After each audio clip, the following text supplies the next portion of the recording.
एक बात बता, क्या बिगाड़ा है मैंने तेरा? क्यों मुझे जलील करवाता है? मेरे बाप के पास मुझे देने के लिए कोई टका नहीं है, वो तेरे को ही भरे जा रहा है, तुझे ही दिए जा रहा है। इतना सा था मैं जब अब्बा तुझे घर लेकर आए, और तुझे देख के सारे घर वाले कितना खुश हो गए थे, लेकिन हमसे ऐसी क्या कथा हुई जो तूने हमें कंगाल कर दिया है? लेकिन अब मैं अपने बाप को कंगाल होने नहीं दूंगा। सुन रहा है ना तू? निकल गई बेटा, लाइट तो चले गए। क्या भैया कहाँ भागा जा रहा है? अबे यार, घर का बिल इतना आ गया, मेरा दिमाग खराब हुआ। मैं मीटर से उलझ पड़ा, तार पकड़ के खींची हो गई। अब ना घर में लाइट है और बिजली के बिल के पैसे भी नहीं है। मैं भी बिल जमा करवाने जा रहा था, इस मर्तबा तो नए नए टैक्स लगा दिए। Income tax, fuel surcharge tax, TV tax. TV तो हमारे घर है नहीं, फिर भी हम उसका टैक्स भरें।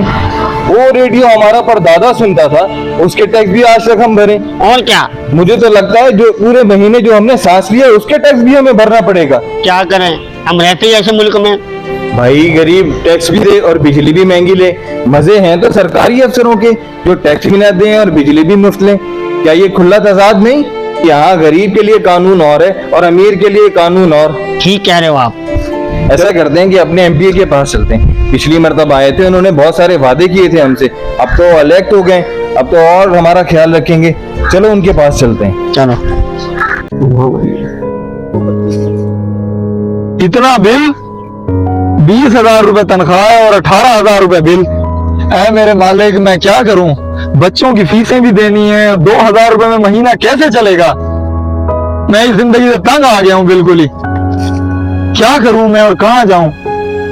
दिल चाहता है खुदकुशी कर ले। मुझे लग रहा है कोई बंदा खुदकुशी कर रहा है। हाँ तुम ठीक कह रहे हो। चलो चलो खुद बचाते हैं।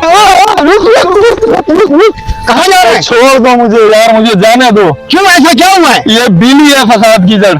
इस बिल ने मेरा जीना हराम कर दिया। भाई खुदकुशी करना हराम है, अपना नहीं तो अपने बच्चों का सोचो।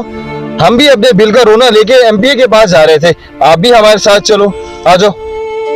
और एमपी साहब अब तो खुश होंगे आप, यूनिट फ्री करवा दिए हमने आपको। हाँ तो भाई लगवाया अभी तो इसलिए है ना, तुझे अपना बंदा बैठा है, कोई तो फायदा हो उसका। जी बिल्कुल, ये तो है।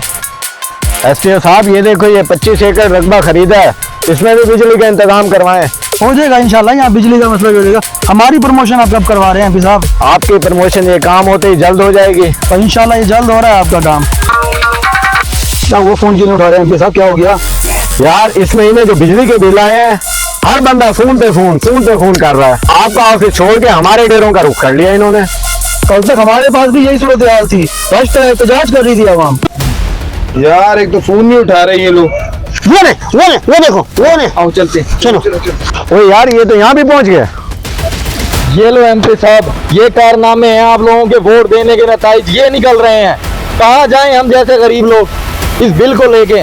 अच्छा एमपी साहब, मैं तो चला। एमपी साहब आप हमारा फोन भी नहीं उठा रहे थे। यार मैं मसरूफ था यहाँ पे। हमने सब देख लिया आप कितने मसरूफ थे। आपको नहीं पता ये बंदा खुदकुशी करने जा रहा था, आपकी वजह से पता नहीं कितने लोग खुदकुशी करते होंगे। और कोई खुदकुशी करे या ना करे, मैंने कोई ठेका ले रखा है? आए दूसरे दिन मुंह उठा के आ जाते हो तुम लोग। एमपी साहब आप ही आए थे हमारे मोहल्ले में, इलेक्शन के टाइम आप ही कह रहे थे कोई मसला हो तो मेरे पास आ जाना। अब आप अपनी बात से बदल रहे हैं। वो सियासतदानों का तो काम है वादे करना, अब मैं 2-2 टके के लोगों के काम करता फिरूं। और शामू भगा इनको यहाँ से। आप आवाम से इसलिए वोट लेते हैं कि आवाम को बाद में जाके समझो में भूल जाते, गरीब आपको कभी याद नहीं रहता। मारो इसे, मारो उसको, मारो।